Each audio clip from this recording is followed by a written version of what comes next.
Hey guys, so I just woke up from a nap, so I'm probably looking pretty rough right now. But I wanted to shoot a really quick video. We're going to go over moon phases, and we're also going to go over full moon rituals.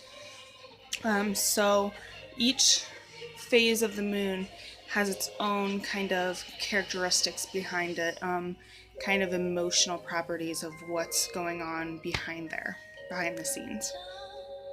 So, the new moon, which is the one you can't see when it's in the sky, that one sets intentions, new beginnings, and planting seeds. So, it's kind of like literally, you're planting a seed, you're getting ready for the rebirth of the moon. And then the waxing crescent, getting ready to come out a little bit more. It's taking action, aligning your focus, and gaining energy. And then the first quarter, so that half moon, that would be grounding and rooting, momentum, building energy, and channeling. This is one of my favorite ones. That's where I start to feel like I'm starting to get that big oomph in my life in that phase of the month. Then we're getting into the waxing gibbous. That is taking stock, tuning in, listening, really communicating with yourself. So we've gone to here, a little bit more here. Now we're going over here to the full moon. Full moon, of course, a lot of us connect with that very strongly. That would be peak energy, full bloom, releasing all of that energy, kind of flowering into the season. Then the waning gibbous, it's going down a little bit, releasing control, receiving and opening space, kind of opening up yourself into receiving what you've learned from the full moon. The last quarter, so that's back to the half. That's acceptance, forgiveness, transformation, kind of blossoming into this new phase. And then the waning crescent, so that's the final phase. That would be reflection, renewal, and rest, kind of toning down for the month and kind of reflecting and all of that. So again, this is what it looks like. So the new moon, where you can't see it, all the way into a little bit, the half, most of the moon over here, into the full moon, and then it's receding, and then we go back over here into the new moon. And then I just want to talk about full moon rituals and cleanses. We just went through this one. I wish I would have started these videos earlier so I could have showed you guys what I did during mine. These are a couple ways to set intention and all of that. A really good thing to do during the full moon is to cleanse your crystals, to cleanse your crystals, to cleanse your tarot cards, to add some extra energy into your wand, to really fortify the magic in your magic box that I just talked about last night. It's another good one. Oh, making moon water, of course. So we'll go over all of this here really quick.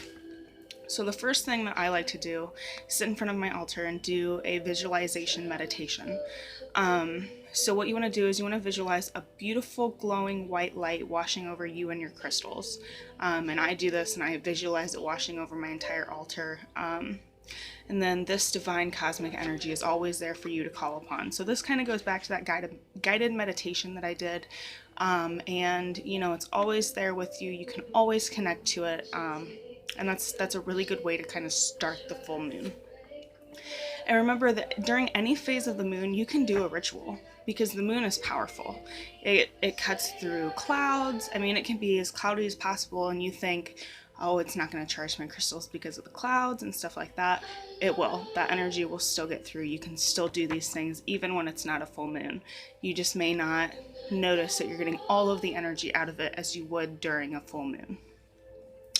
Sage smoke, so when burnt, it releases negative energy and emotions. So it balances our surroundings.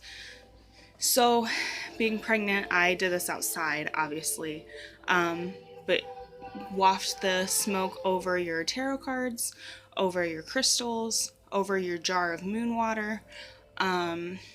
What's another good one? Kind of just cleansing your space if you're really crazy about it like me, you can actually walk around your house and sage your entire house. And then somebody had asked me, what do you do if you're allergic to the smoke? You can diffuse essential oils as well. That's another really, really good way. You get the same effect out of it. And then using the moonlight, harnessing the moonlight. So you can use the moonlight to charge your cards, your crystals, and all of your tools. Anything that you feel like is having some kind of low energy, you can charge it through the moonlight. You can also take a moonlight bath, which is basically setting up candles around you outside, sitting in a lawn chair, just basking in that light, and kind of having a little meditation out there as well. I was going to say something that popped in my mind.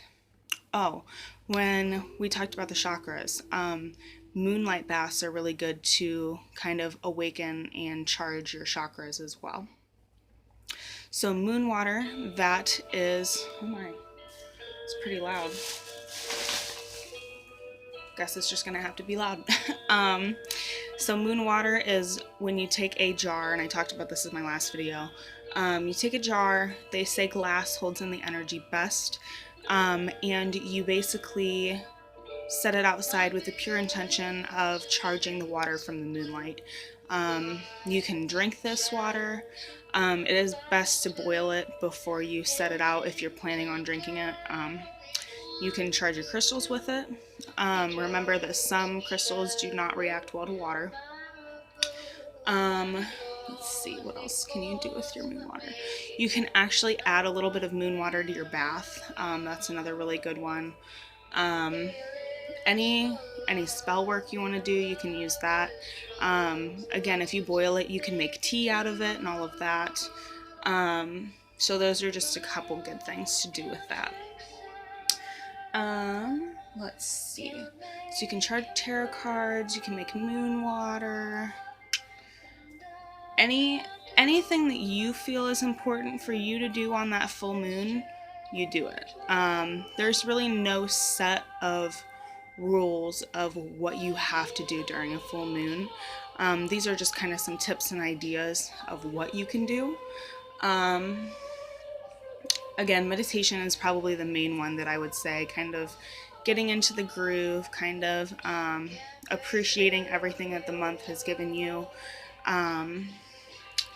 And you can kind of go from there. I'm looking around. I'm not seeing too much else that I wanted to add to that. Again, you can charge your wand. And we'll do another video about that. I'll show you mine that I've made. And then you can also, I just saw something. Oh, you can take a moon bath as well. So aside from laying outside in the moon, you can actually take like a self-care bath, like in your house, like in your bathtub.